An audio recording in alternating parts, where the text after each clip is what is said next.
This is GM Word of the Week, and I'm Fiddleback. Sphinx.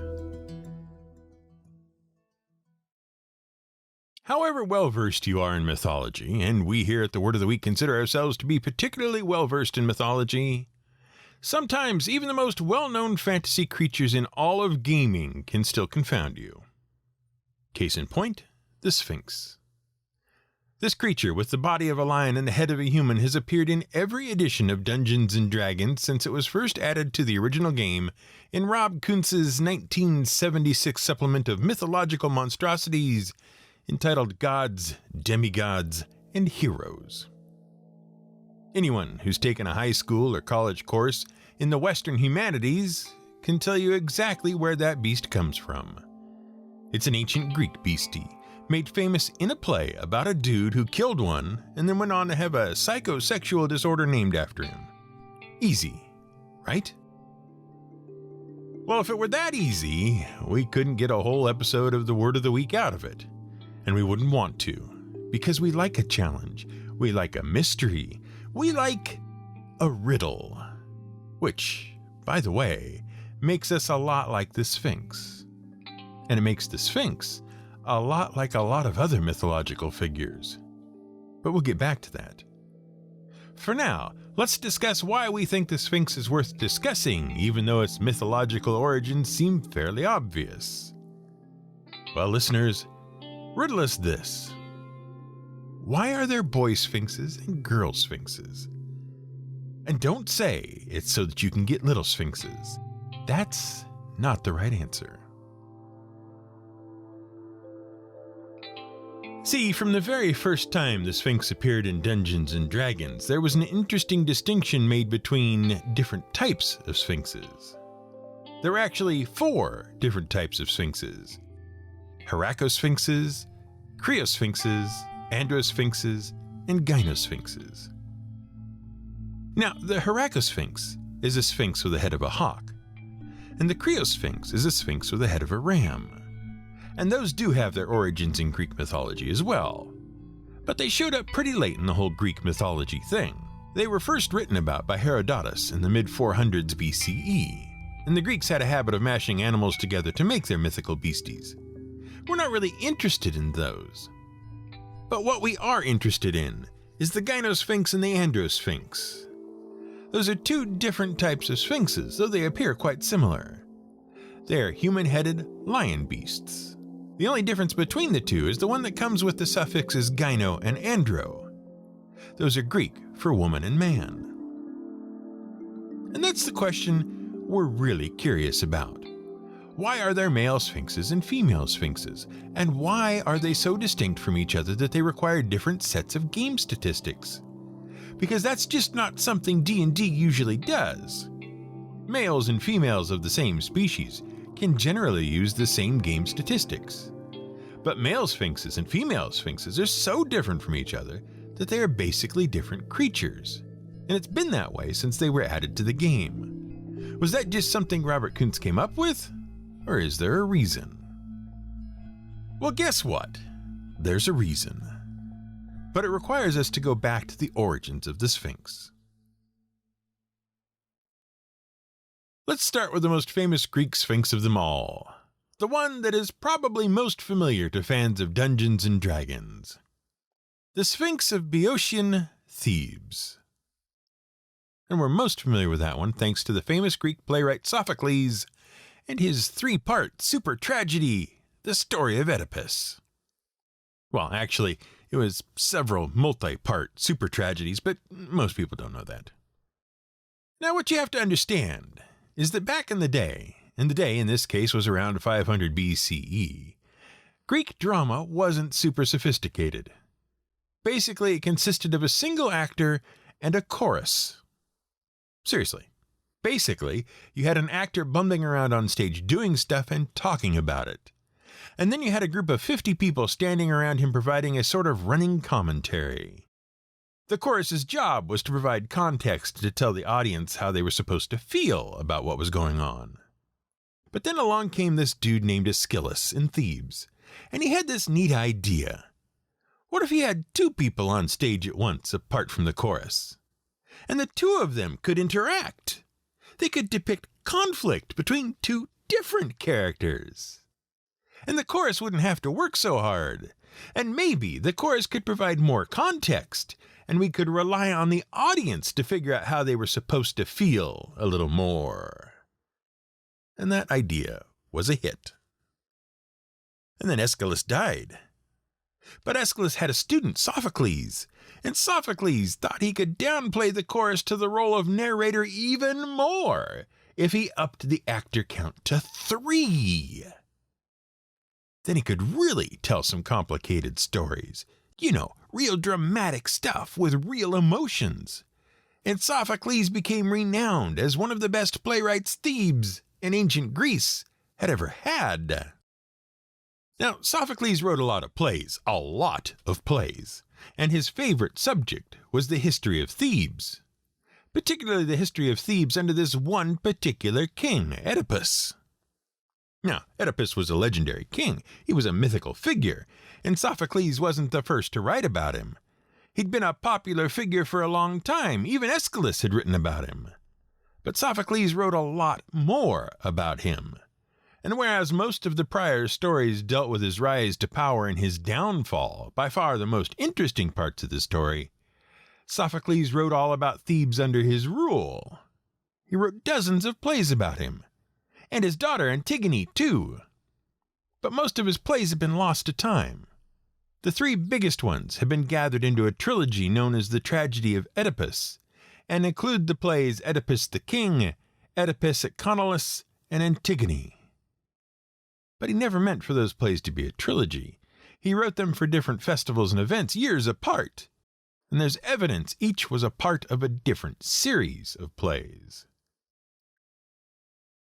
Now, in case you're not in the know, we're going to take a moment to recount the story of Oedipus so that you can see what this has to do with the most famous Sphinx of all time.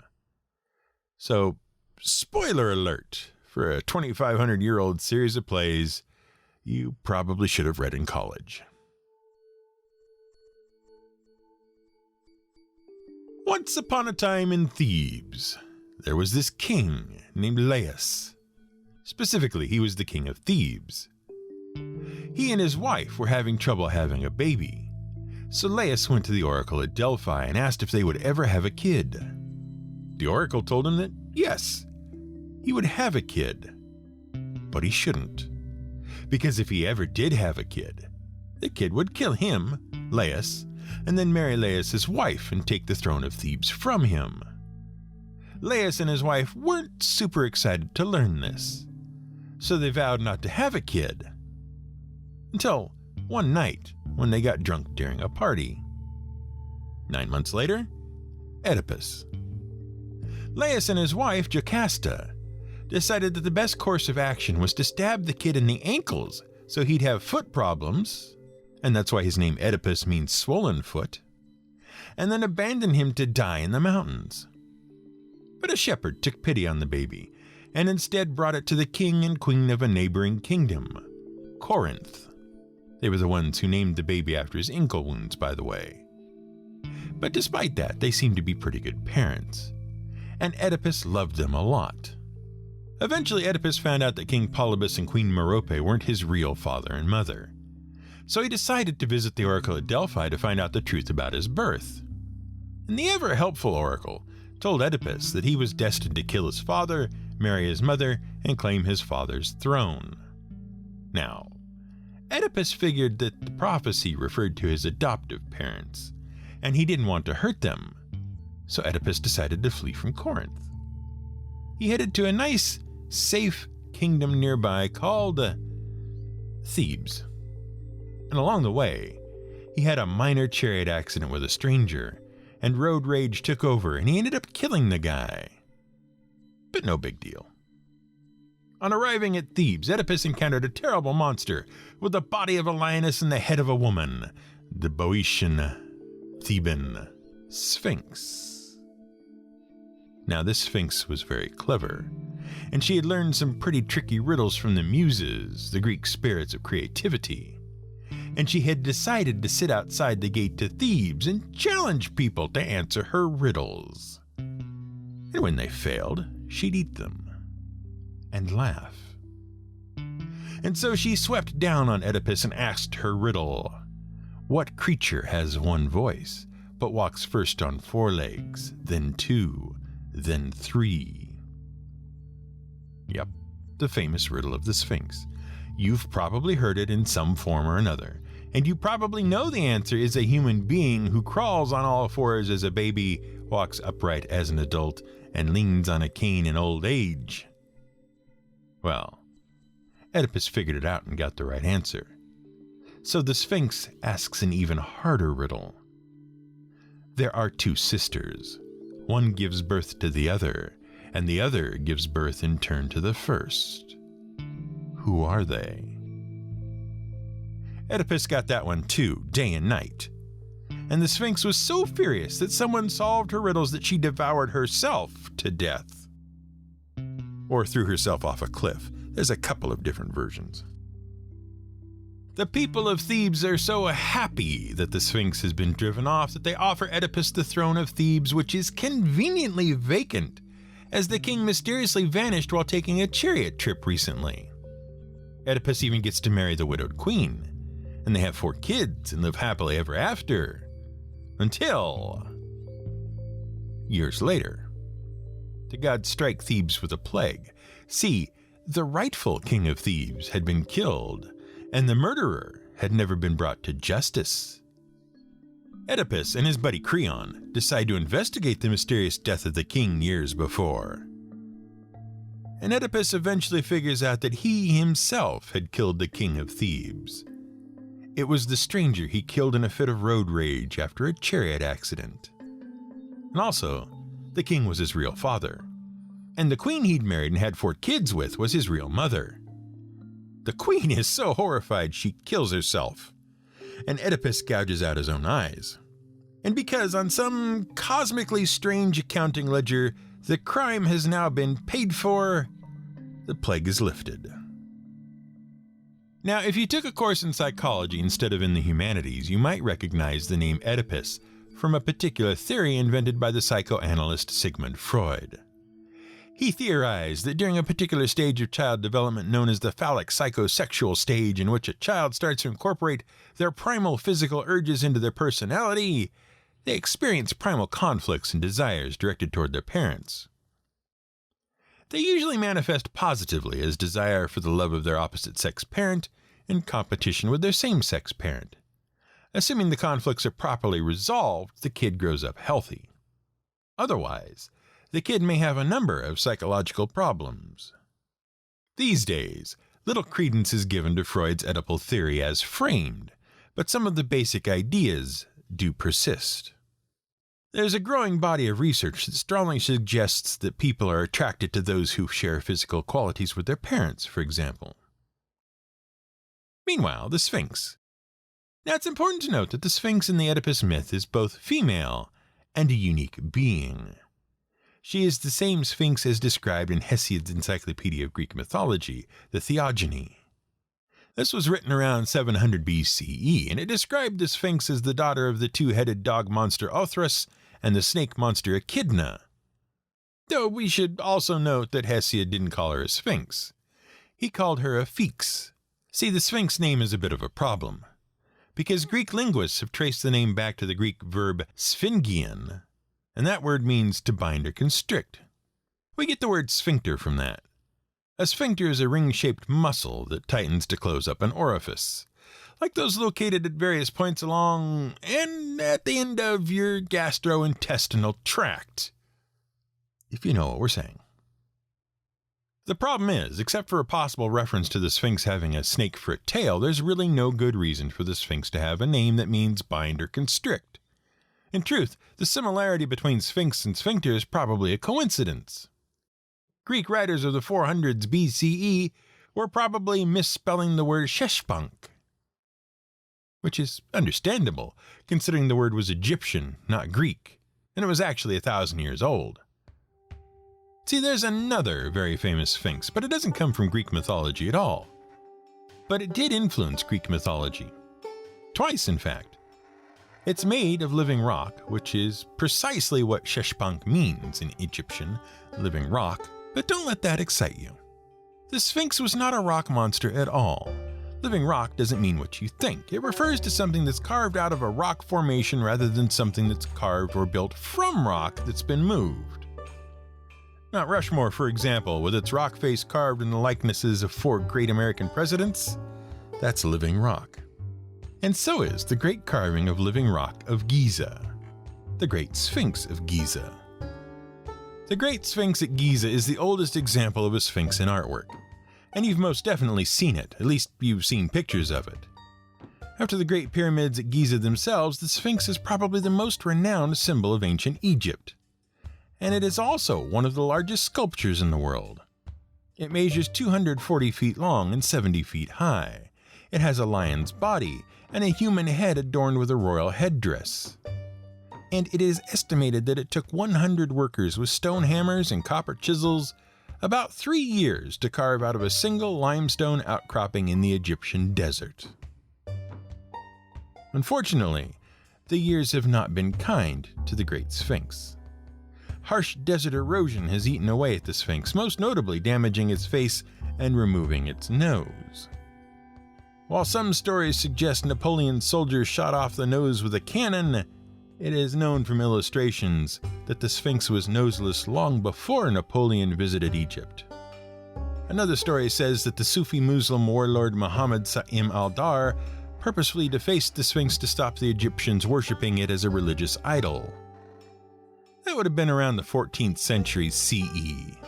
We're not sure whether that's true or not. As near as we can tell, the Sphinx was carved during the reign of King Khafre around 2500 BCE. That makes it 2,000 years older than Sophocles and Hesiod's Sphinx. But here's the important thing about the Sphinx, whose name just means sculpture of native rock, remember? It's not a monster at all. It's just a depiction of a king. The Egyptians had this habit of deifying their kings. And because their gods were gods of the natural world and associated with animals, that meant they sometimes embellished their kings with animal features. In the case of the Great Sphinx, well, some scholars think it was a depiction of King Khafre of the 4th Egyptian dynasty, since he was the one on the throne when it was carved.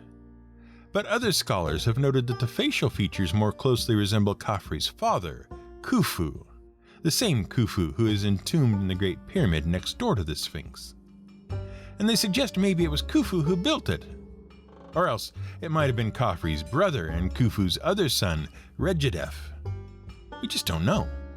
What we do know is that this Sphinx was a male Sphinx, so that's the answer, right? The distinction between androsphinxes and gynosphinxes is like the distinction between Eastern and Western dragons. Different creatures from different cultures with different properties, both immortalized in D&D. Well, no. It's not quite that simple, but it's close. We know that the depiction of the Sphinx spread from Egypt. In the 16th century BCE, the Sphinx started to appear in artwork in Mesopotamia and across Asia Minor and Asia. It also showed up in Minoan and Mycenaean art. And from there it spread to Greek art as well, and it was pretty popular, especially in pairs and sitting on its haunches, usually with one paw raised. It appears on seals, coins, everything. Except for the addition of wings, which appeared to have happened at some point in Asia Minor, the Sphinx was the standard Egyptian male Sphinx. Oh, except the Greeks often put it in a little hat for some reason. We're not sure why. Maybe they just like dapper Sphinxes. And then suddenly, in 1200 BCE, the Sphinx disappeared from Greek art. The fad had passed. It just stopped showing up. But it did keep appearing in art in various cultures across Asia Minor.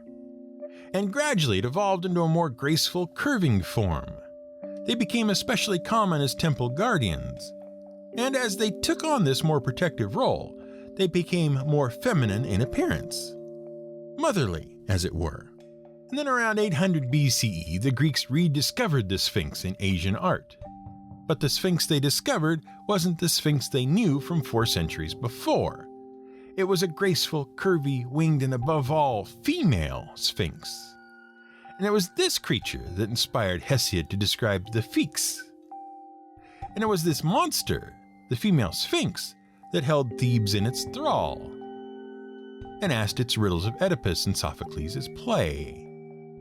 And it is likely this distinction between the Mycenaean and Minoan Sphinx inspired by the Egyptian statue and the more modern mythical Greek Sphinx, along with the cousin creatures of the Heracossphinx and Creosphinx, that enjoyed a resurgence during the Renaissance, and thus survived into the modern day so that game designers like Robert Kuntz could get 4 Sphinxes for the price of 1. But in discussing the real riddle of the Sphinx, why are there boy and girl Sphinxes, we actually ignored another important element of the story of Oedipus that seems like it should have inspired more fantasy tropes.